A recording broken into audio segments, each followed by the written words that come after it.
Yeah, we are live on YouTube. Uh, Welcome everyone to the Trial by Combat 2023 play-in tournament. This is one of the four semifinals that's going to happen over the next several hours. We're really excited to start. First, I'm going to introduce our scoring judges, if I could have them turn their cameras on. So our scoring judges today are Zach Cotter, Clark Doig, and AJ Willis. They are all members of the Drexel Klein trial team. AJ is a graduate, so enjoying the last several weeks as a competitor on our trial team. And Zach and Clark are a rising 2L, rising 3L respectively, and are the co-presidents of our program, and also AMDA alums and courtroom scholars. And we're really excited to have these three judging. I also want to introduce, most importantly, our presiding judge, Sam DiGiuseppe, who is a civil defense attorney in New Jersey. She's an alum of our program, and she's a coach on the Drexel Klein Law coaching staff for our trial team. She is a really talented lawyer, but before that, she was a very, very accomplished competitor. Sam competed as an advocate at 4 tournaments and made the break, was a placing team at all of those events. In her first 2 tournaments, she was a quarterfinalist at the Lone Star Classic and Capital City Challenge. At the Tournament of Champions, in her first semester of her 3L year, she was a semifinalist, which is the biggest invitational of the year. And in her last semester as an advocate, she won the region before the COVID-19 pandemic canceled nationals. So Sam got to go out as a winner that year. And I get to take credit for all of her success because Sam was my first student as a coach at Drexel Klein. And with that, I'll turn it over to the Judge DiGiuseppe. If we could have our scoring judges turn their cameras off. Good luck, guys. All right. Good morning, everyone. Can everyone hear me? My sound's been a little weird this morning. Yes, Your Honor, we can hear you perfectly fine on our end. Great. All right. So I'm calling the case of United States versus Danny Ocean. Prosecution, can I have your appearance, please? Yes, Your Honor. Good morning. My name is Ben Wallace, and today I'll be representing the United States government. We also have here today my second chair, Ms. Gabrielle Warshek, who will remain off screen throughout the duration of this trial, just to aid with some technology. Great. Thank you. And defense? Yes, Your Honor. My name is Annalyn St. Ledger, and today I will be representing Miss Danny Ocean. Now, I'll be joined by my second chair, Miss Nora Sullivan. All right. And it's my understanding we have no housekeeping in this jurisdiction, but before we move to opening, does anybody have any pressing issue they need to address, or are we ready to go? No, Your Honor. Government's ready to go. The defense is ready to proceed to opening statements. All right. Mr. Wallace, whenever you're ready. Yes, Your Honor. May it please the court. Look for the missing link. Members of the jury, it's 10 p.m., July 4th, 2022. On the Las Vegas Strip, the world-famous New York casino has roared to life. Between the bright lights of the slots, the whirring of the roulette wheel, and the clink of chips on the felt tables, members of the jury, it is a classic night in Sin City. But all of a sudden, the lights go out. In the middle of the ensuing chaos stands one man, the owner of the casino. Panicked, he looks to the emergency cameras only to see robbers at that casino vault. Frantically, the owner picks up his cell. He calls 911, but what he doesn't know is that the robbers have tampered with that call. He's not actually talking to the police. So when what looks like a SWAT team arrives, what he doesn't realize is that behind those bulletproof vests lie the real criminals, who will soon run off with $160 million. But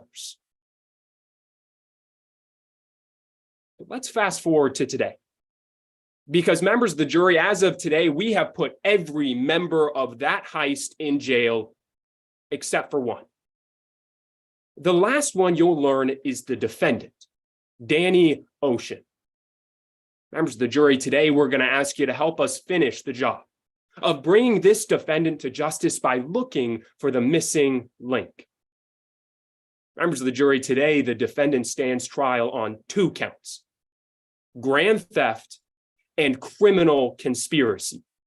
And today, those charges are made very simple because everyone in this case will agree the casino was robbed on July 4th. That means the only thing we have to prove is that the defendant took part in that robbery. Members of the jury, it is our duty to prove that beyond a reasonable doubt, and we're going to do just that. Members of the jury, we're going to do that by showing you that the defendant is the missing link.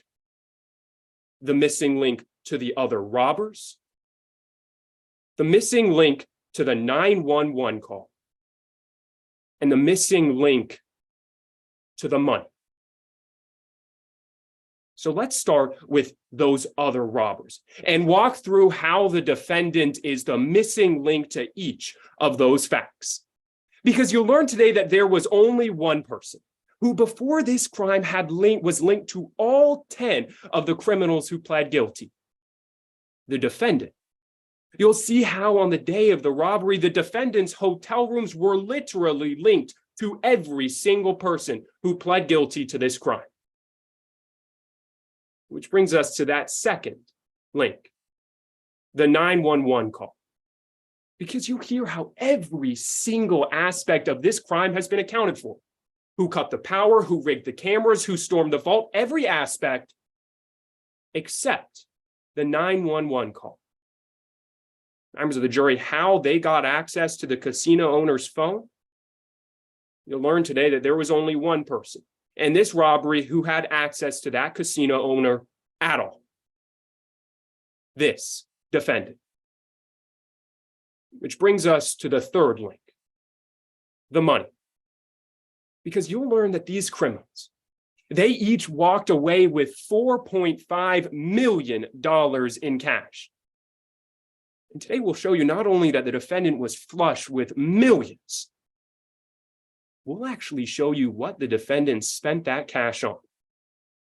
An entire villa in a foreign country paid for in cash.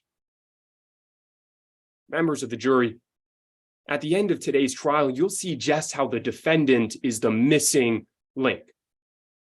The link to the other robbers, the link to the 911 call, and the link to the stolen cash. That's why at the end of today's trial, I'll ask you to make sure she's not the missing link to receiving justice too. I'll ask that you find her guilty. Thank you.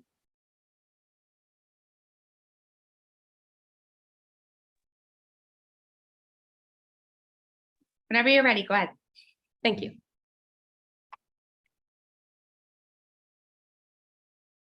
She wasn't there for robbery. She was there for redemption.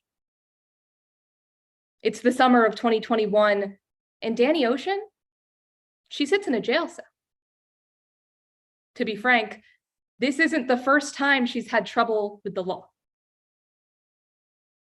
But this time, something is different. She's staring at papers. Her wife, Tess, has filed for divorce. Tess has decided it's all gotten to be too much, and Danny Ocean is left wondering how she even got here. As the realization of losing the love of her life sinks in, Danny Ocean makes a promise to herself. She'll never steal again if it means she can win Tess back. She dedicates herself to getting Tess back in her life, and as soon as she's released on good behavior, that's exactly what she does. She goes to the Las Vegas hotel where Tess is staying with only one goal: redemption. Danny Ocean never could have known where that decision would lead her.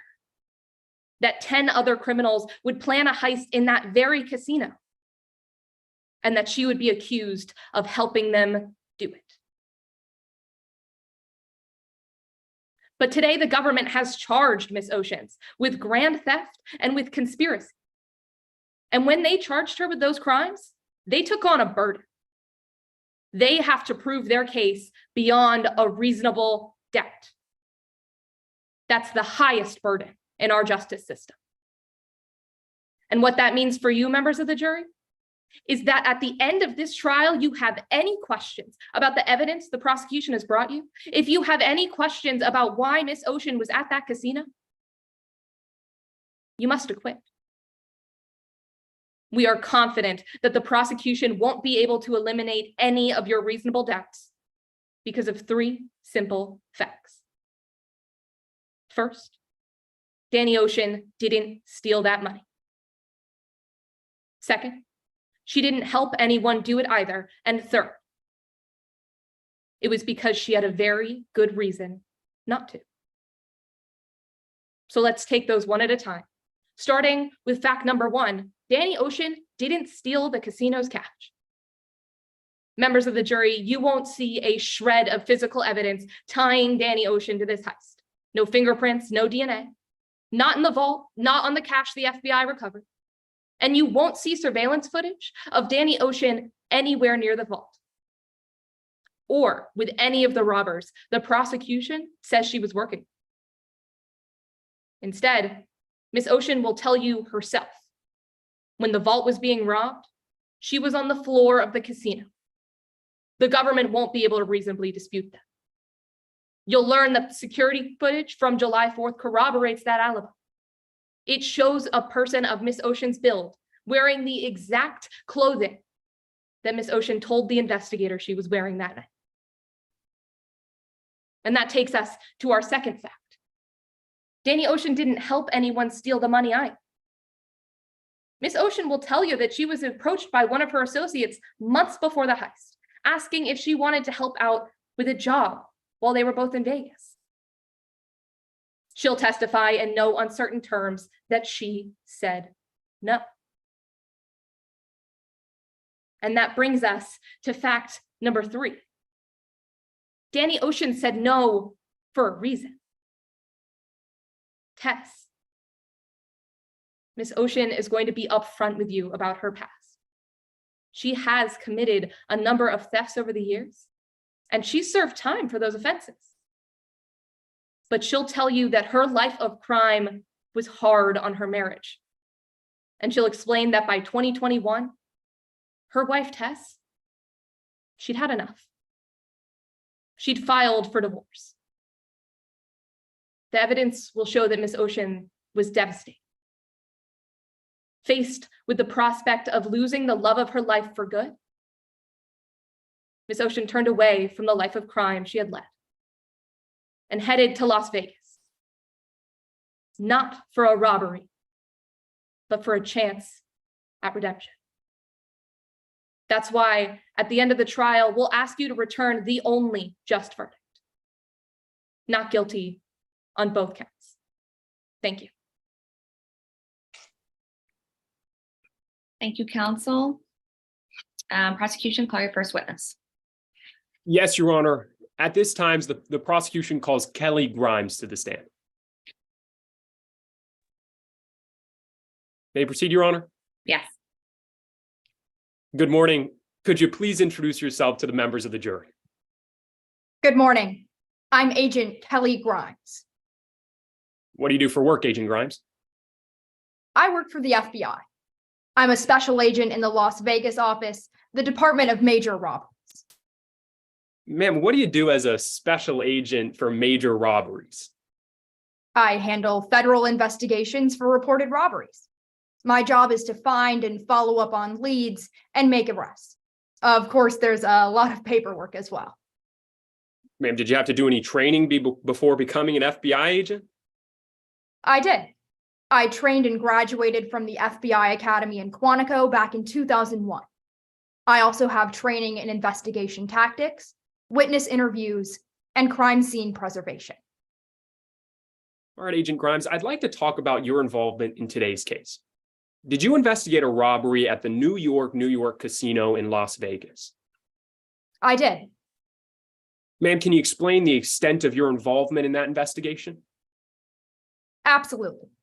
I was called to the scene shortly after the robbery at 10 p.m. on July 4th.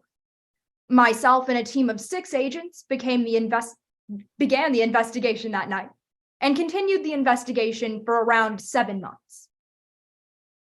Ma'am, at the conclusion of your team's investigation, who'd you arrest?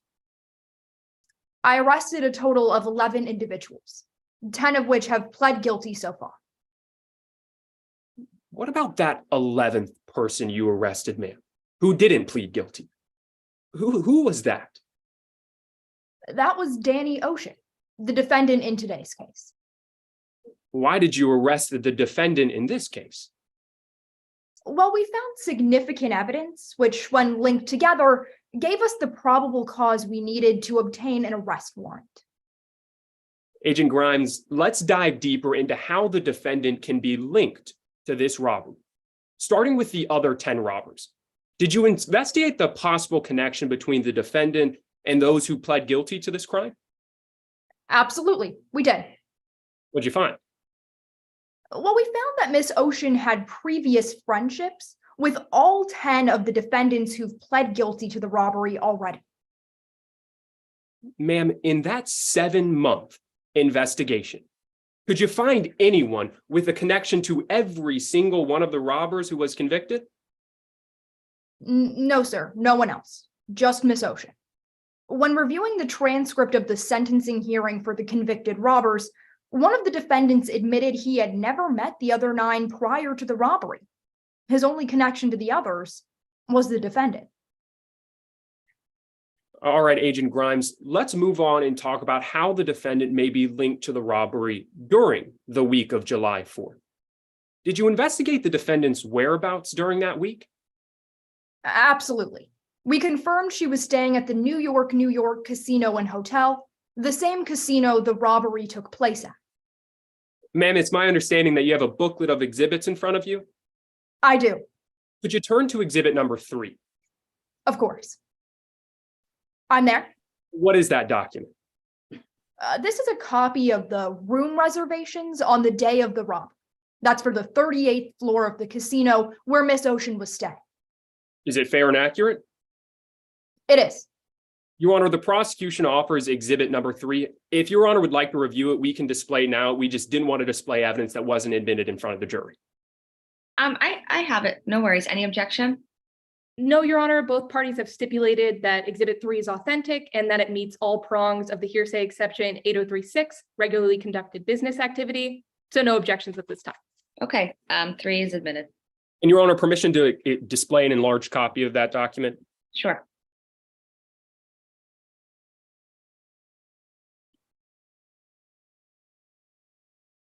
Ma'am, what I'm displaying on the screen, is that the document you were just looking at? It is. Ma'am, I want to focus on the 10 individuals in rooms 3801 and 3811. Ma'am, who are these individuals that we just highlighted? Those are the 10 individuals who've already pled guilty. And what about the missing link here in room 3806? Who is in that room? That would be the defendant, Miss Ocean. Agent Grimes, is there any evidence that the defendant actually came in contact with the other 10 convicted defendants prior to the robbery? Yes, there is. We actually got Miss Ocean to admit she'd met with the other 10 in Las Vegas, multiple times in the week leading up to the robbery. Well, ma'am, let's move on to the actual execution of the robbery. Can you explain to us how the robbery was done? I can. In fact, it'd actually be easier to explain if we could use those PowerPoints we made before trial. Would you mind putting that up? Yes, of course, Ms. Grimes. Your Honor, permission to display a visual aid for the members of the jury. Opposing counsel saw this before trial. Sure. Go ahead.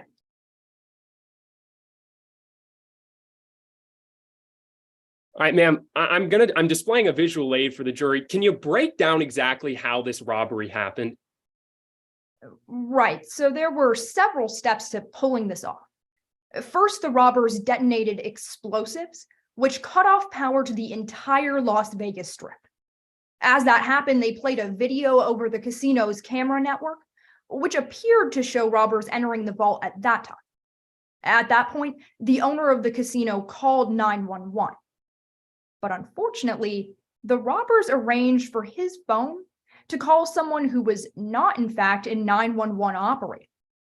From there, a team of robbers disguised as SWAT agents arrived, entered the vault, and made off with $160 million in cash before anyone realized what had happened.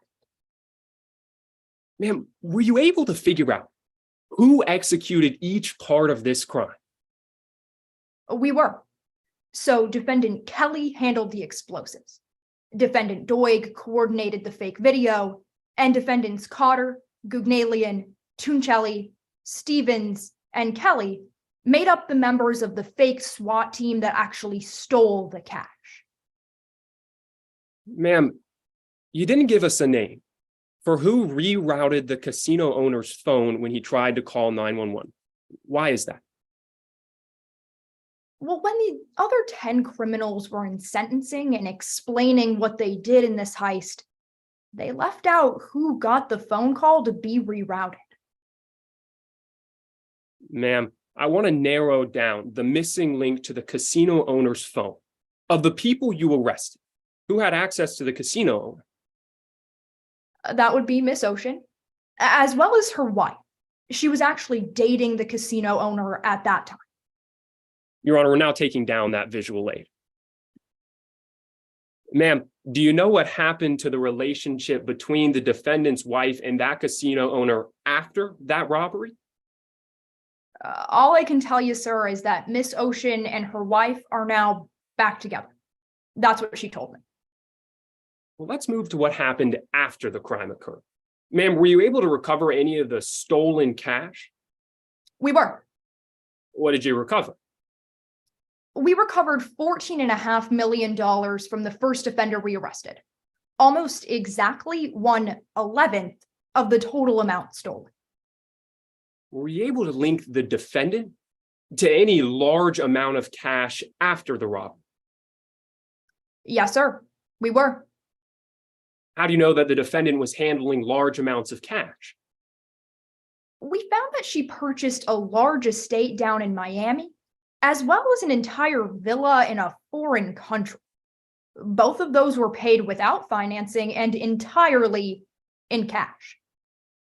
Ma'am, do you have any explanation for how the defendant had that much cash after the robbery?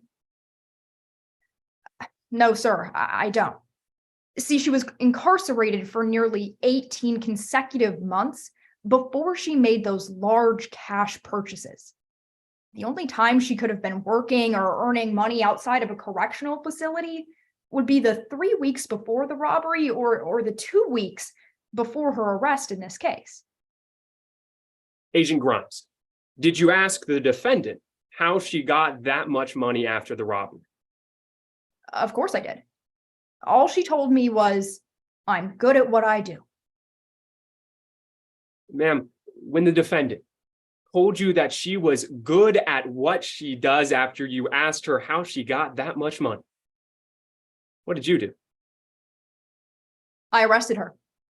At that point, we felt we had enough evidence linking Miss Ocean to this robbery, and we were able to secure a warrant. Thank you, Agent Grimes. Nothing further for this witness, Your Honor. Thank you, counsel. Cross? Yes. Good morning, Ms. Grimes. I want to start by talking about those room reservations that you mentioned on direct examination. Sure. I'm going to display to the jury what's already been entered into evidence as Exhibit 3. Now, let's start by talking about the similarity in all of these reservations. Sure. All of these reservations, they're all for the 38th floor, right? Yes, they were. Additionally, all of the 11 people you investigated, they all checked out on July 5th, right? Yes, that was correct. But to be clear, that isn't unusual for the reservations that we're looking at. No, ma'am, it looks like there were about 3 or 4 other people that also checked out on the 5th. That's true. That's right. Almost everyone on the 38th floor checked out on July 5th. Right. It was the day after the 4th of July.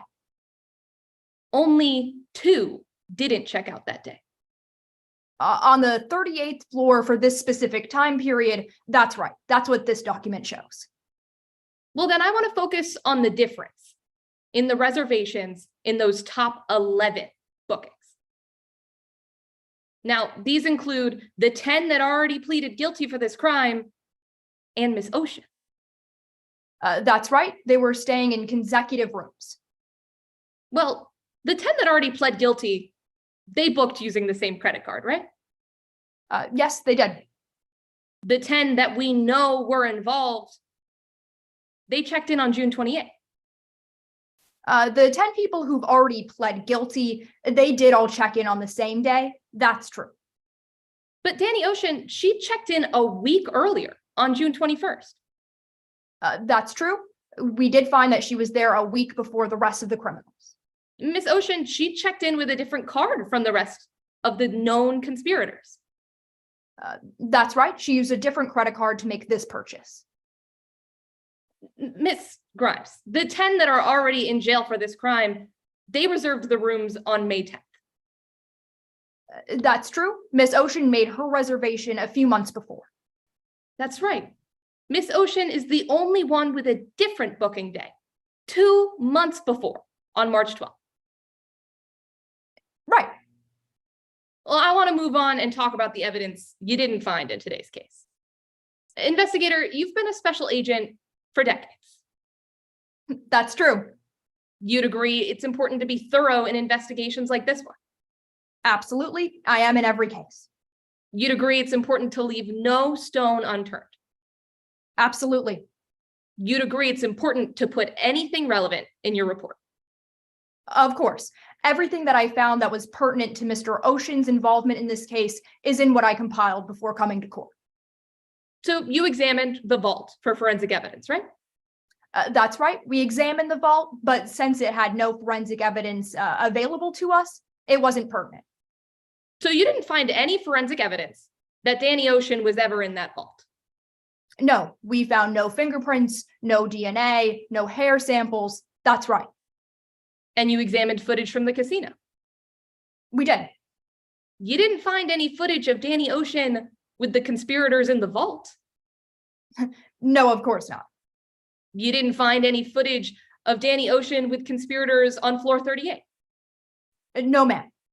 You didn't find any footage of Danny Ocean with the conspirators anywhere on the casino floor? No, ma'am. No, we didn't. So you searched Danny Ocean's belongings for stolen merchandise? We searched his belongings. We also searched his room. But again, no DNA, no fingerprints, no hair. The rooms were completely clean. Well, I want to be clear. When you searched Miss Ocean's belongings, you didn't find her to be in possession of any stolen cash? No, we have no idea what she did with the money. You never found Danny Ocean to have made unusual deposits of money in any bank accounts? In any bank accounts? No, ma'am. You also reviewed Miss Ocean's criminal history, didn't you? I did. We found that she had been incarcerated several times in the past. You asked her about those incarcerations, right? Yes, I did.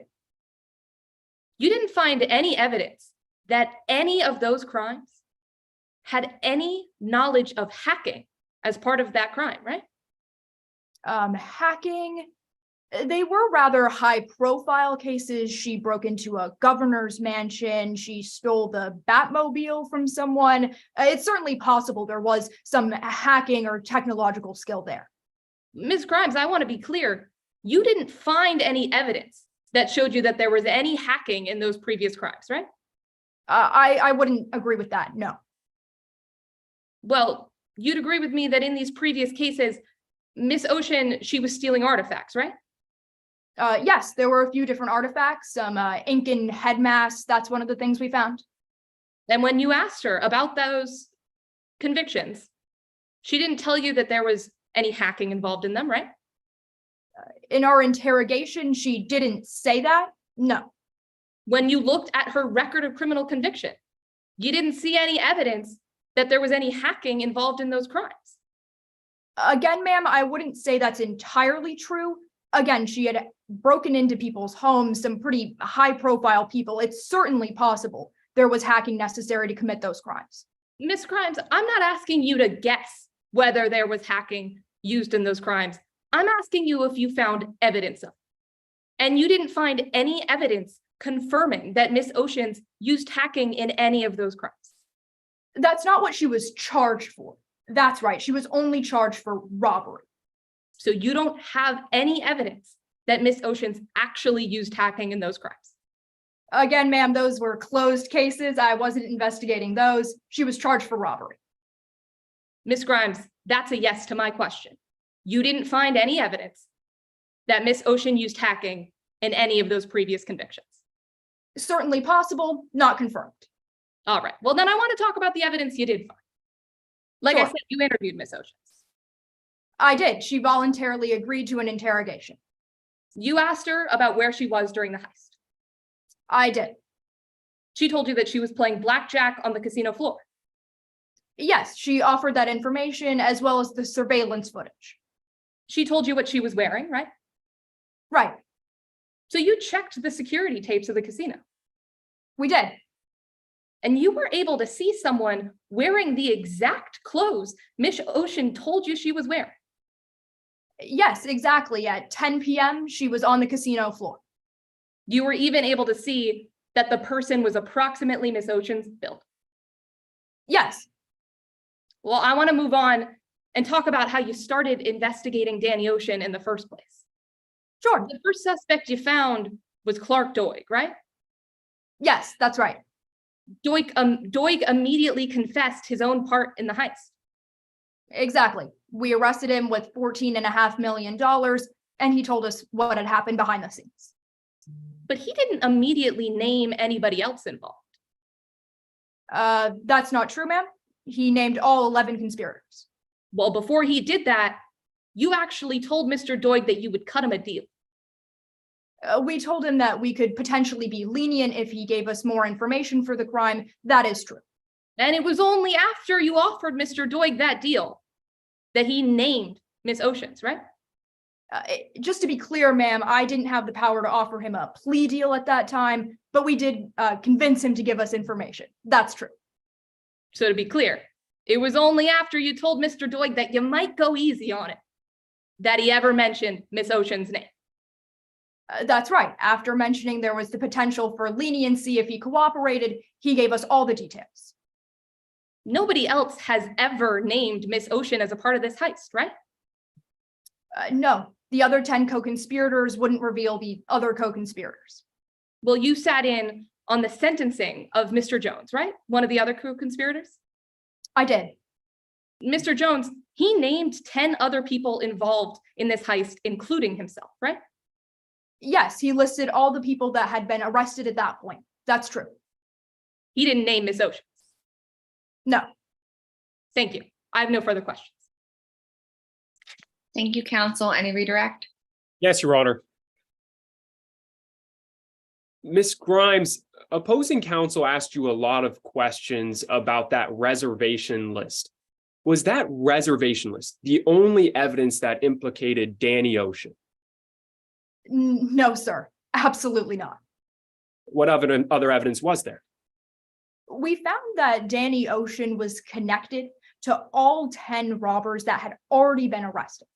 We found from Mr. Doig that he had been named as a co-conspirator. We found that Miss Ocean had previous experience with robberies. We found that Miss Ocean was violating her parole to come to Las Vegas that day. We found that she was at the exact same casino where this crime took place. I could go on. That's all right, Agent Grimes. Thank you for your time. Nothing further, Your Honor. All right. Any other witnesses? Prosecution. Your Honor, the prosecution has no witnesses. We're fine with Special Agent Grimes stepping down. All right. You may step down. Before we move on to defense case in chief, do we want to take a break? Is there anything that needs to be addressed? The government's ready to go, Your Honor. The defense moves for a motion of acquittal at this time. Clark is telling me no breaks, no mid-trial motion. Okay. Sorry about that. Judgment of acquittal is Thank you for making that motion. It is denied. We're going to move into the defense case in chief. So defense counsel, call your first witness. A moment of the court's indulgence, Your Honor. We have motion censored lights in this room. I'm just going to go activate them real quick. No worries. Go ahead.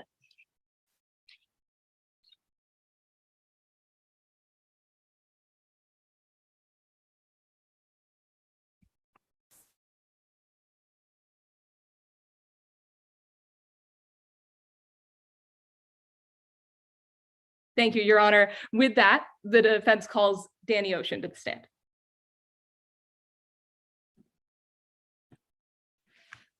May I proceed? You may. Go ahead. Good morning. Please introduce yourself to the jury. Hi, everyone. My name is Danny Ocean. Miss Ocean, why are you here? I'm here because I'm being accused of being involved in some sort of elaborate scheme to rob a casino. Did you? No, I certainly did not do that. Well, Miss Ocean, you heard earlier Inspector Grimes testify that you were at the casino on July 4th. Is that true? Yes. Why were you there? Look, it sounds pathetic saying it out loud now, like this, but it's true. After a rough patch and some pretty low moments, I was just trying to win back my wife. Who's your wife? Her name is Tess. Tell us about Tess. Oh, beautiful, smart. I loved her from the moment I met her. I think I always will. Why do you say you were there to win her back? About 2 years ago, I did some time in prison. Pretty soon after, she filed for divorce and started dating the owner of the New York casino. I really thought that maybe if I could just talk to her and show her I changed, she might take me back. You said that your time in prison, it cost you your marriage. What were you in for? I'd stolen some artifacts and ultimately I got caught. Is that the only time you've been caught stealing? No. I guess maybe that was the final straw, but I'd been convicted of felony theft twice before, so no, this wasn't the first. I want to be clear about how those crimes compared to what you're being accused of today. Did any of these thefts involve stealing money? No. They didn't involve money, and they didn't involve cash. Artifacts that I would sell in informal markets. Did they involve stealing from a casino? Definitely not. In any of these thefts, did you ever work with other people? Of course not. In all those circumstances, every time, I did everything alone. You said you didn't commit this crime, so I want to focus on who did. Did you know the people involved? Yeah, sure, of course. We were friends. We used to run in similar circles. Did you know why they were going to be in Las Vegas? My friend Kat told me that they were in for a job. What kind of job? She actually didn't say. She just asked if I wanted in. When your friend asked if you wanted in, what did you say? No. Plain and simple. I put all of that behind me the day Tess filed for divorce. I was in the casino for one reason, and one reason alone. Tess. I wasn't going to risk getting in trouble a second time. If you weren't robbing the casino on July 4th, where were you? Look, The whole reason I went was just to talk to her. After I did, and it went well, I was feeling great. I spent the next night playing blackjack because what else are you supposed to do other than playing cards and spending money at the casino when things start going your way in Vegas? As far as you know, can anyone verify that you were there? I'm sure the security cameras could. I want to talk about what happened. Objection, Your Honor, to speculation and lack of foundation. If you'd like, I can explain. Let's have your response first. That's right. Yes, Your Honor, this is not speculation under Rule 702 because it's an opinion rationally based on Miss Ocean's perception. Miss Ocean was on a casino floor, well known to be heavily surveilled because of the amount of money coming in and out of the casino. It's an opinion rationally based on her perception that she would be on security camera footage at that point in time.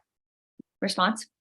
Yes, Your Honor. We take issue with Counselor St. Ledger's characterization that this is well known. We've heard no foundation on the record that Miss Ocean would know where the cameras are if they were pointing at her, whether or not they would show her playing blackjack. Without that foundation on the record, she's speculating to whether or not the cameras would actually pick up her movement throughout the casino. I agree. Sustained, and we'll strike the testimony. Yes, Your Continue. Honor. Miss Ocean, I want to talk about what happened after the robbery. When did you leave the casino? I checked out the next day after I'd reconnected with Tess and, felt better about things. Where did you go? Unfortunately, I didn't get too far before the parole officers got a hold of me. I wasn't even supposed to be in Vegas. It violated my parole, but for Tess, I'd go anywhere she was just to see her. You told us you had the opportunity to talk in Vegas. Did you ever reconnect? Yeah. We started talking again, moved to Miami, and we've been together ever since. We heard earlier that you paid cash for properties in Miami and overseas just a few months ago. Did that money come from the heist at the casino? No.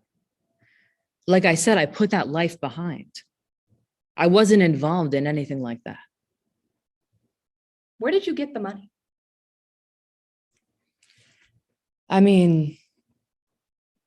I'll put it like this. It's no secret I've been around the block. Back in the day, I knew what I was doing. I was good at what I did. But I didn't steal the money from that casino. And I didn't help anyone else do it. Thank you. I have no further questions. Thank you, counsel. Cross?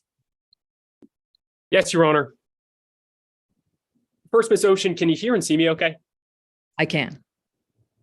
All right, ma'am. I want to begin by talking about your link to the people who have already admitted to being involved with this crime. Because, Miss Ocean, you know that 10 people have been arrested for this robbery already, right? Yeah, You know that all 10 of those people, they've pled guilty. I do. Ma'am, of the 10 people who've pled guilty to this robbery, you knew every single one. Yeah, like I said, we used to run in similar circles. Ma'am, you'd go so far as to say that they're your friends, right? Sure. Ma'am, you met them for drinks and dinner just the week before the robbery. Yeah, that's true. You met with them multiple times the week before the robbery. Yeah, to catch up, have dinner. But ma'am, before the week of that heist, you'd agree with me, you had never seen those 10 individuals together, had you? No, not that I can recall. And you certainly hadn't seen those 10 individuals together committing a robbery, right? Certainly not, sir. So to your knowledge, the first time that all 10 of those robbers were together was the same week you were in Las Vegas. Look, I don't know if they'd been talking when I wasn't there or not. But you're right. The first time I saw them together was when I was there. So that's a yes to my question, ma'am. The first time, to your knowledge, that these friends of yours had gotten together was when you were also in Las Vegas. That's the only time I'd seen them together, but I don't know what they were doing when I wasn't there. All right, Miss Ocean, I want to move on and talk about another link that you have to those robbers. Because Miss Ocean, you'd agree with me that you stayed in a hotel room at the New York casino. I did. Hotel room 3806. I got that right, ma'am? That's the number. So yeah, In the room 3805, right next to you, that was Peter Jones. He stayed there, right? he did. Yeah, if I recall right. He was one of your friends. Yeah, I'd known him, like I said. He pled guilty to this robbery. That's my understanding. Yes. In the other room next to you, room 3807, that was Nat Manugian, true? Yeah, I think so. That sounds right. She was one of your friends too. Like I said, I knew these people. She pled guilty to this robbery.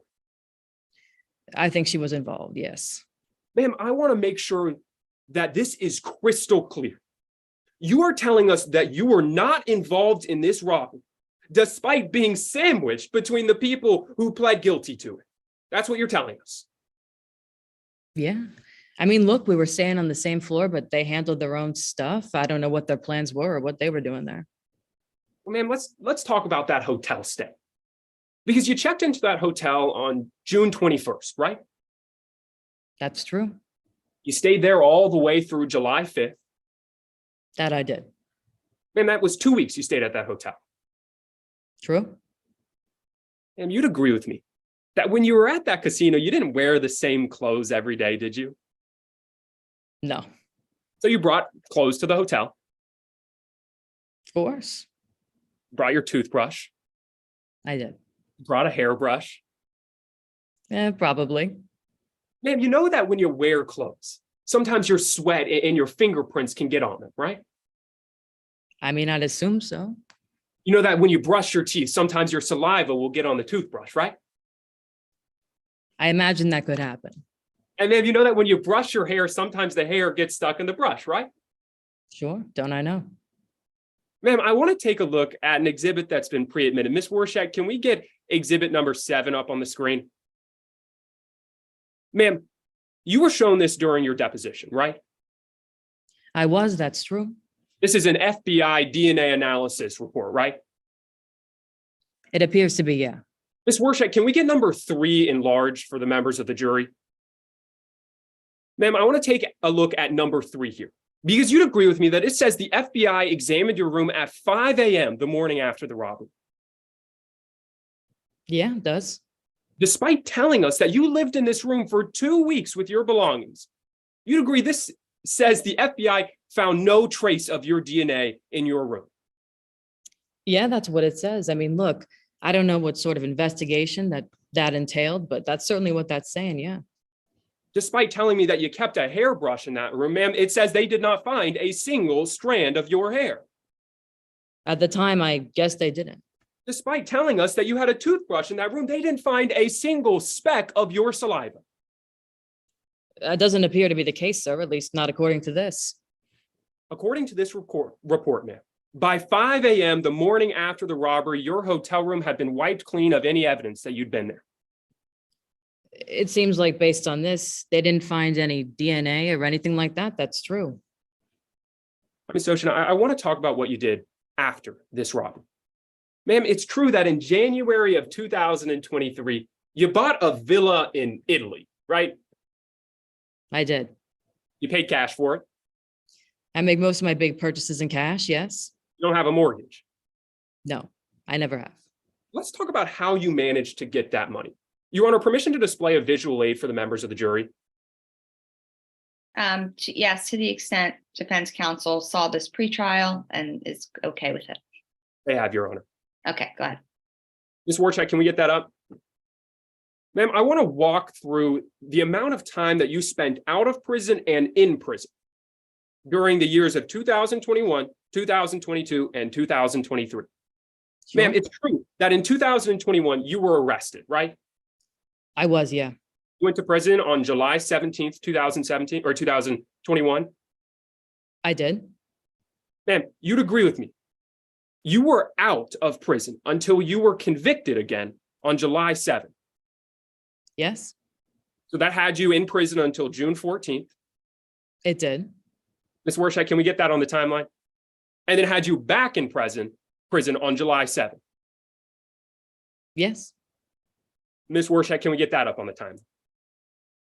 Ma'am, you stayed in prison until you were released on January 7th, 2023, right? that's true. Ms. Warshak, can we get that up on the time? Ma'am, it's true that you were out of prison for just 2 weeks before the FBI interviewed you for this crime. Yeah, that's true. They interviewed you on January 21st. They did. Ms. Warshak, can we get that up on the time? Ma'am, you told us in those 2 weeks that you were out of prison, you already bought a villa in Italy all cash. I did. Look, just because I spent some time in prison doesn't mean all my assets necessarily disappear. So that's absolutely true. I've been hoping to do it for a while, and once I finally reconnected with Tess, it seemed like the perfect time. And you'd agree with me, you couldn't make much money in prison. No, And in the 18 months leading up to January 21st, 2023, you were out of prison for a total of 39 days. Right, ma'am? yeah, that math sounds right to me. Ms. Warshak, can we get that 39 days up on the time?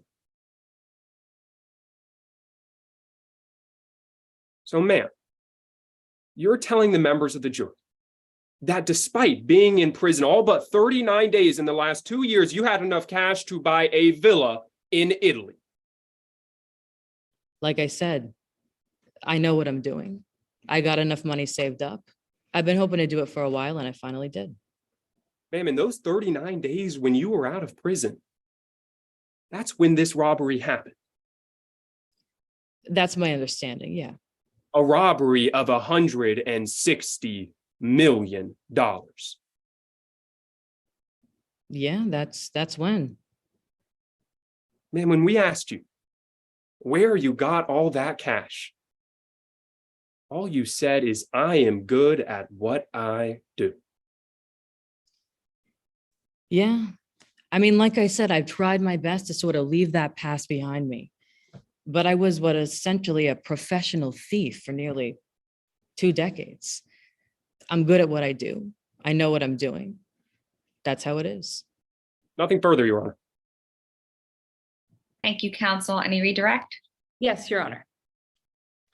Now, Mr. Wallace just asked you a lot about hotel rooms when you visited Las Vegas.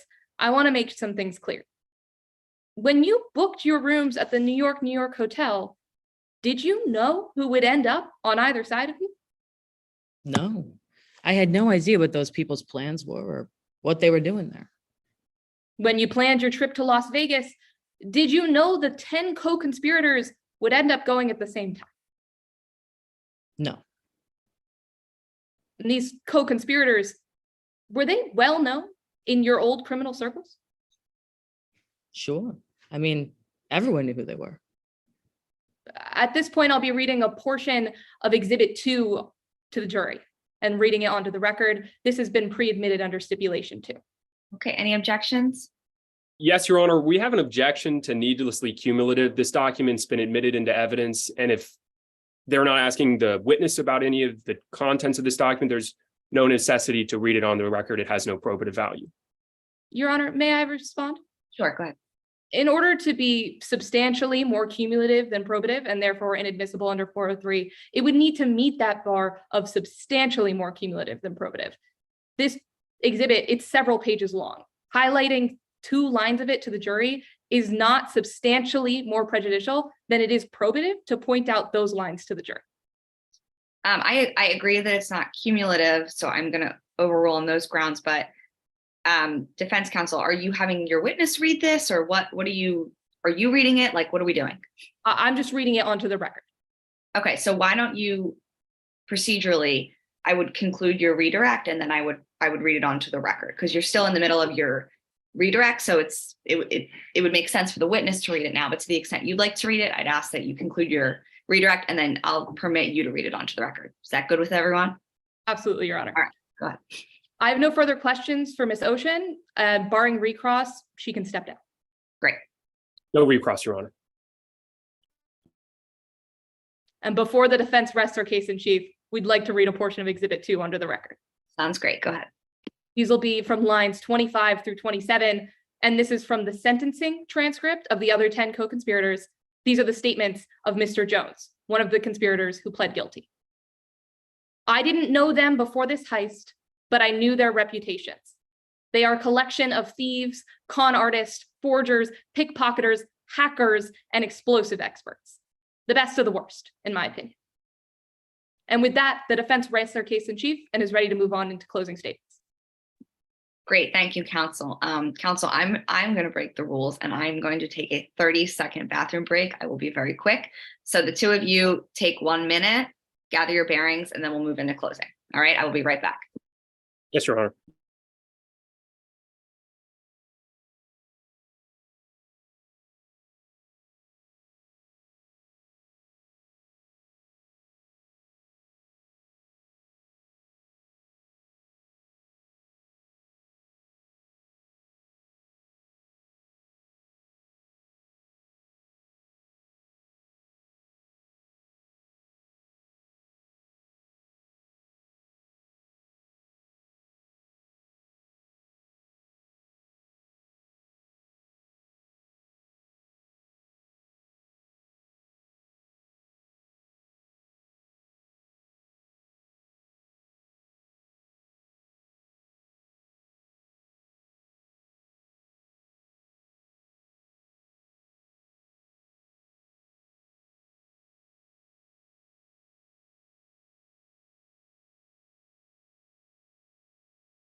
All right. Everyone is ready. We will move into prosecution closing. Yes, Your Honor. May I proceed? You may. Look for the missing link.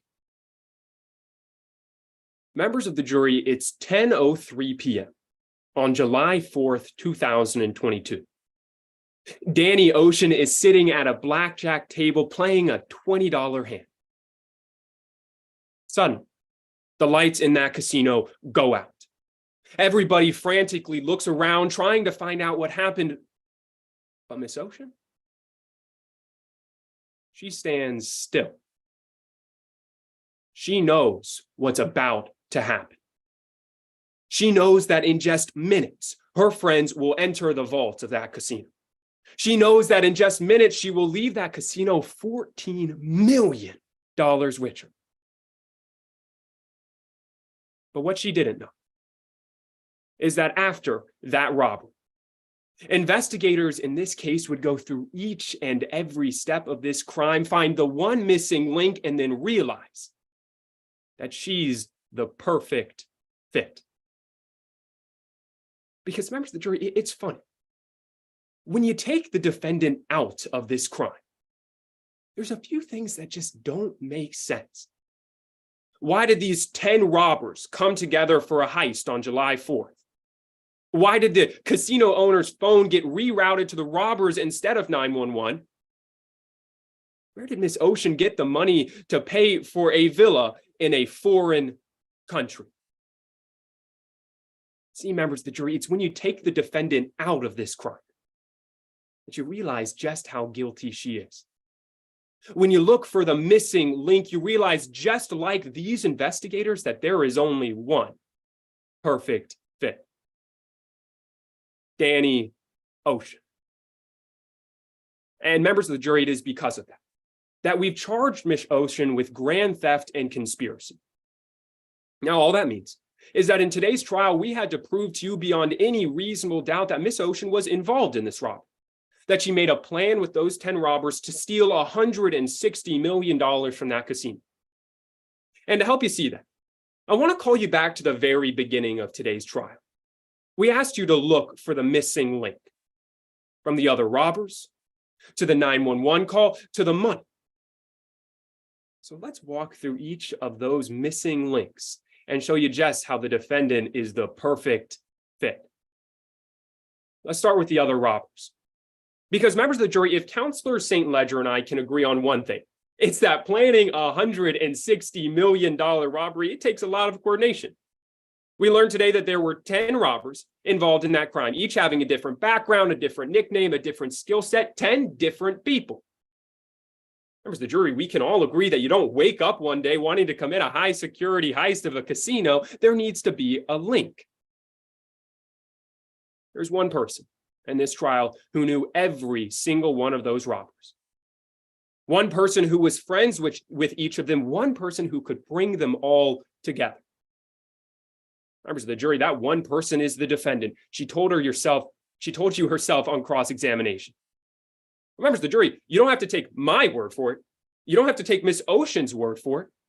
Members of the jury, you don't even have to take anyone's word for it. The robbers told you themselves. On the direct examination of Investigator Grimes told you that when the robbers pled guilty, they told the court that they did not know each other before this crime. So you have to ask, if they didn't know each other, who knew then? I mean, members of the jury, take a look at Exhibit 3. You'll have it when you go back into deliberate. Danny Ocean was quite literally sandwiched in between all 10 of these convicted robbers.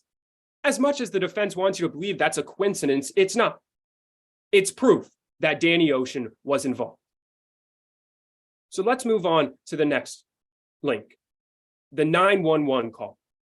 Members of the jury, if there's anything that we've learned in today's trial, it's that each and every robber in this crime had a very specific role. Every single aspect of this crime was accounted from the bombs to the video to the SWAT team, except for one. You heard today from Special Agent Grimes, who told us that the owner, Mr. Lorenzo, called 911 that day, that the call was rerouted to the robber's phone. Members of the jury, that means someone had to have had access to Mr. Lorenzo, the owner's phone. When you ask that question, who? There's a perfect fit. Because today you learned that Danny Ocean had a wife who was incredibly close with the owner of that casino, a wife who spent every day with that owner, a wife who, after that robbery, went to live in an Italian mansion with Miss Ocean. Members of the jury, the missing link that proves the robbers got access to that owner's phone is once again the defendant. Now that last link, because members of the jury, there's one piece of evidence that the defense just can't escape. The money. Members of the jury, you saw yourself on cross-examination. Miss Ocean, she told you that she had been out of prison for a total of 39 days before January of 2023. Yet she expects you to believe that she was somehow able to afford a villa in Italy, having only been outside of prison for over a month. Members of the jury, it's not a coincidence that on cross-examination, she couldn't give us a straight answer of how she got that cash. It's because she got that cash from the robbery. Members of the jury, there's a reason that Miss Ocean's statements just don't make sense. It's because Miss Ocean didn't pay for that villa with her hard-earned cash. She paid for it with the $14 million that she stole 6 months before. You see, members of the jury, the truth of today's trial is that this crime would not have been possible without Danny Ocean. There's no one who knew 10 of those suspects. No one who had a direct connection to the owner of that casino. No one who had the money to buy a villa in a foreign country. She's the missing link. From the robbers, to the 911 call, to the money. Members of the jury, we ask that you look for that missing link, and that you come back with the only just verdict. A verdict of guilty. Thank you. Thank you, Counselor. Defense, whenever you're ready.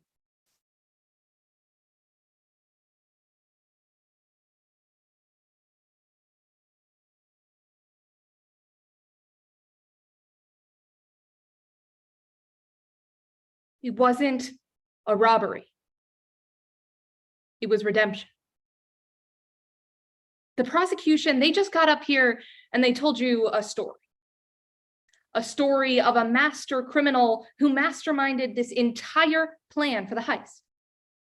And in that masterminded plan, she booked a hotel room in her own name, booked a hotel with her co-conspirators, had re-entered a life of crime that she had already sworn off, trying to win back the love of her life. Members of the jury, it just doesn't make sense. She can't both be a genius criminal mastermind and this sloppy. The prosecution, they can't have it both ways. Their story doesn't make sense because it wasn't a robbery that brought Miss Oceans to Las Vegas. It was redemption. But this is the story the prosecution had to tell you because they charged Miss Ocean with grand theft and with conspiracy. Mr. Wallace, he told you at the beginning of today's trial that he would prove beyond a reasonable doubt that Miss Ocean helped steal $160 million and that she worked with others to do. Beyond a reasonable doubt, members of the jury, that's the highest standard in our legal system. And they failed to meet that burden. They failed to meet that burden because of three key facts. First, she didn't steal the money. Second, she didn't help steal the money. And third, it was because she had an important reason not to. So let's start with that first fact. She didn't steal the money. You heard about the investigation that Special Agent Grimes did. Time and time again, you heard that the evidence didn't point to Miss Ocean having stolen that money. The prosecution didn't have any evidence that she stole money from the vault.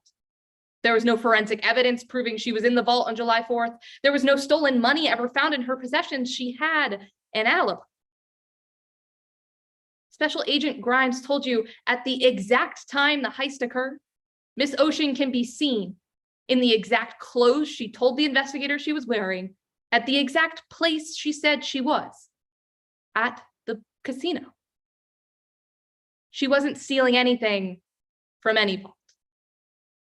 And that brings us to our second fact. She didn't help them commit this crime either. The prosecution has told you today that Miss Ocean was the hacker behind this heist, that she must have rerouted the 911 call, that was her role. The problem is there's no evidence for that. No evidence that Miss Ocean is that missing link. You heard Miss Grimes admit on cross-examination that there is no evidence that Miss Ocean ever hacked into anything in the past and could have possibly had the skills to fill that role. The prosecution also told you that the conspirators didn't know each other, and therefore Miss Oceans must be the missing link between them. But you'll have the transcript from the sentencing trial and the deliberation. You'll see where Mr. Jones, one of the co-conspirators who already pled guilty to this, said that while he didn't know the other conspirators, he certainly knew of them. He knew of their reputations. He knew what they could do. It's reasonably possible that these co-conspirators knew of each other as infamous criminals and planned this heist without Miss Oceans. And the prosecution has also shown you hotel reservations. They say prove Miss Ocean was the missing link because they were on the same floor. But what they don't want you to notice is exactly how many differences there are between Miss Ocean and the 10 people who enacted the heist on July 4th. Where the 10 co-conspirators all used the same card, Miss Ocean used a different one. Where the 10 co-conspirators checked in on June 28th, Miss Ocean had checked in a week earlier. Where the 10 co-conspirators booked their rooms in May, Miss Ocean had booked her room 2 months prior, not knowing that they would later reserve those rooms. Where the prosecution wants you to see one story, the evidence points to two. Two different transactions, two different plans, two different reasons for being there at all. So then they told you Miss Ocean was involved because this is just what she does. She steals things, big, fancy, expensive things. But members of the jury, that's exactly the problem. This heist It's not Miss Ocean's MO. The times that she's been caught haven't involved stealing money or working with other people. And the fact is, when one of the members asked Miss Ocean to join, she refused. She refused because there was something more important on the line, something more important than revenge, than glory, than money. Redemption. And that brings us to that third fact. She had a reason, the most important reason, not to commit this crime. You learned today that Miss Ocean isn't a perfect person. She told you that herself. You learned that she made mistakes, ran with the wrong people, and yes, even stolen in the past. Members of the jury, she even admitted to you that money that she used to buy those properties, it wasn't obtained legally, but it wasn't obtained from the New York casino either. Because you learned that she put that life behind her in 2021, the day that Tess Ocean, her wife, said that the criminal life, it had just become too much. And that was the last time Miss Ocean ever participated in a heist. So when she got released from prison on good behavior, she went out to see Tess. That's what guides Miss Ocean. That's what brought her to New York casino on July 4th. That's what pulled her out of a life of crime. The evidence is clear. She wasn't in Las Vegas for a robbery. She was there for a redemption. Find her not guilty on both counts. Thank you.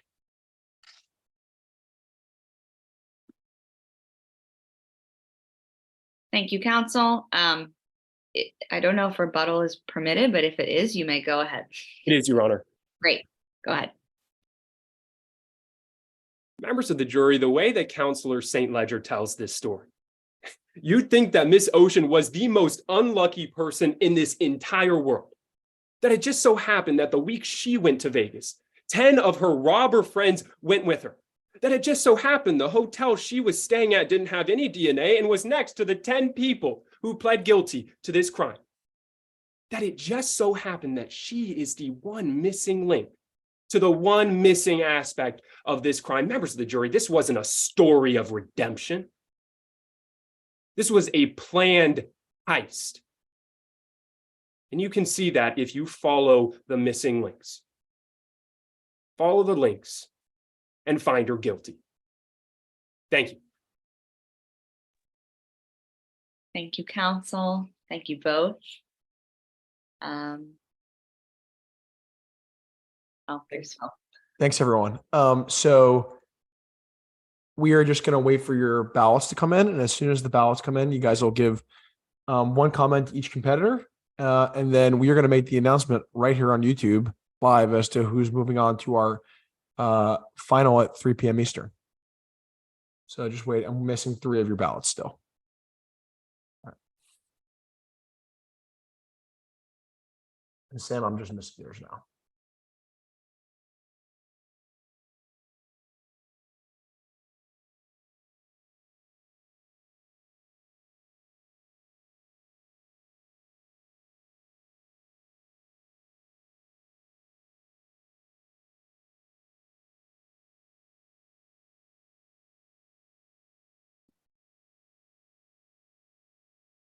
All right. Why don't we get started with some comments, and then when you're done, I will come on and make the announcement. Great. I'll start. I just wanted to say great job to both of you. I'm so impressed that you are both collegiate level. You are so advanced and better than probably a majority of law school mock trial competitors. So really, really great job and wonderful round. I'll keep it short, just some overarching comments for the both of you. Foundation. So when you're directing a witness, it's not enough to just say, and this would be more geared towards you, Ben. It's not enough to just have your witness say, I learned or I found. You have to explain how your witness learned these things and found these things. So I think for the direct of the detective, Annalyn, you could have objected and I would have sustained a lot of them. So make sure when you're crafting your exams that you're making sure you're laying the proper foundation. In terms of performance, both wonderful. Ben, you're a wonderful advocate. I want you to find moments to get soft and to kind of dial it back a tone. You're very passionate, and I love that. But find moments to soften. On the flip side, Anna Lynn, you have a very lovely, soft tone, but find moments to kind of get big and kind of get loud and advocate more. But all in all, really wonderful round. It was great to watch. And just sorry, now I'm talking too much. Your decorum to the court, for your level is just really impressive. So great job.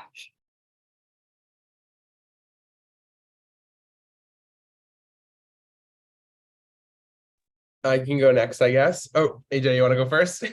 Sure. First of all, excellent job to both advocates. I thought it was an awesome round to watch. Prosecution, I thought you had a very organized structure. I wrote down your points in your opening, and I appreciated them coming out in the same structure during your direct. It was just very clean. Defense, I really enjoyed your passion. I thought it really came out, especially during your controls on cross-exam. You knew that you wanted an answer, for example, about Miss Ocean and the hacking, and I thought that you really handled that well. You knew when to let it go also. Great job again to both competitors. My only suggestion moving forward, when you're building emphasis, it's natural to build speed along the way.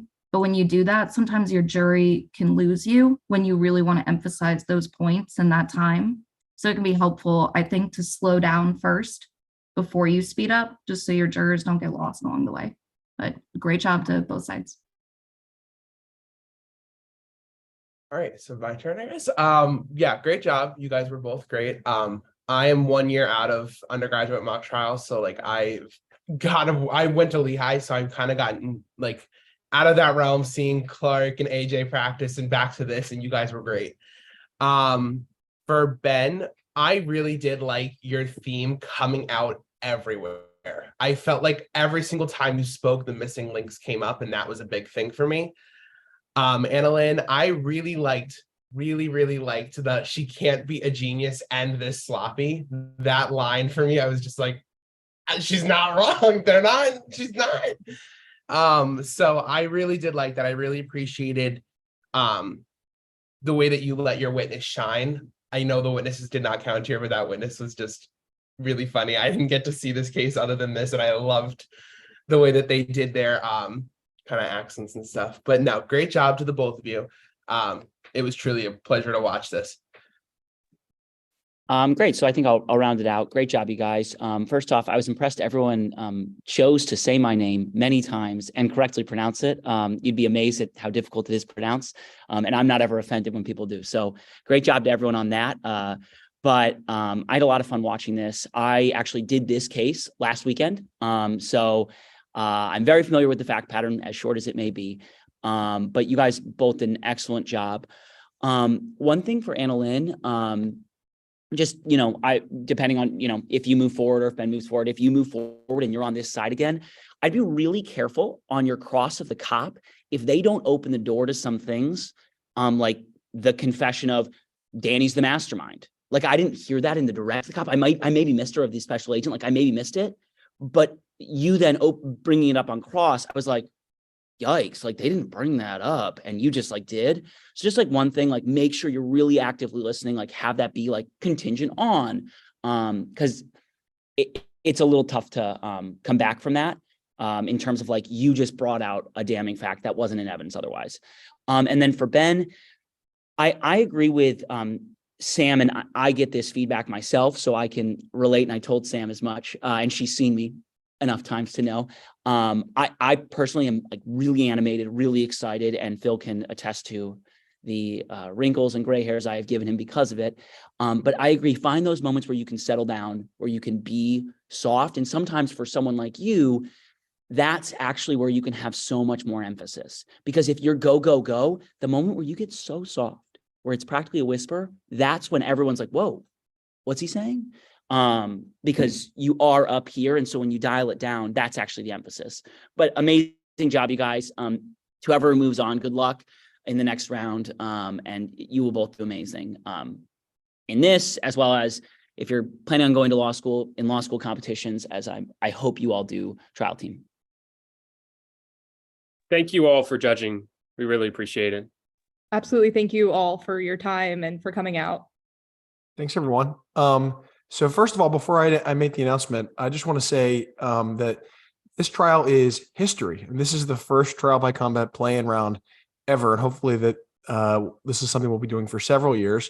So this was the first trial ever, and so I'm just really happy that we got to do it with two excellent competitors, Annalyn St. Ledger from American University and Ben Wallace from University of South Carolina. Two really, really strong programs. And these are also two competitors who won multiple awards, who were really talented and excellent collegiate careers. And so this was a round that certainly was worthy of being the first round in trial by combat play-in history. The final round for the Drexel-Klein bracket will be at 3 p.m. Eastern, and one of these two will be moving on to face the winner of the other semifinal that's going on simultaneously. So without further ado, the winner of this semifinal is Ben Wallace. Congratulations, Ben. Congratulations, Ben. Thank you guys so much. I really appreciate it. Thanks everyone who tuned in. We hope that you'll tune in at 3 p.m. to see Ben against either Juliana Kentner from Arkansas or Lanaya Davidson from Maryland. That's happening simultaneously. Thanks, everyone.